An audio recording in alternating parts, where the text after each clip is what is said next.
Bismillahirrahmanirrahim. Assalamu alaikum. Dear student, today we are going to solve the exercise of Unit 1 World Geography. Question number 1 is, what information would you find on a physical and a political map? Answer has two parts. Physical map shows hills, mountains, rivers, valleys and other landforms, while political map shows cities, towns and borders between countries. Let's see the question number 2.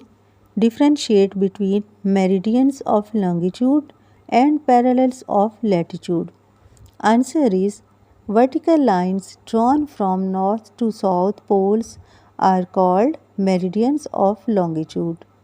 Lines drawn east to west running parallel to the equator are called parallels of latitude.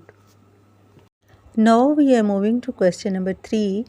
How do we show directions on a map? Answer is, we show directions on a map with the help of compass.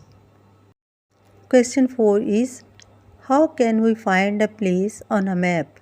Answer is, we can find with the help of grid reference that is formed using lines of longitude and latitude. Dear students, let's see the workplace. Part 1 is, show where the following cities are in the outline map. Dear students, I have solved the questions already. You can solve your question with the help of this map on your books. Next question is, fill in the blanks. Part 1 is, parallels of latitude run from east to west round the world.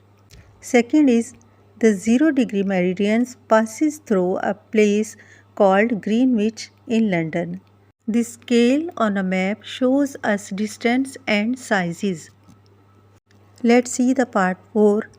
The key on a map tells us what symbols and colors means.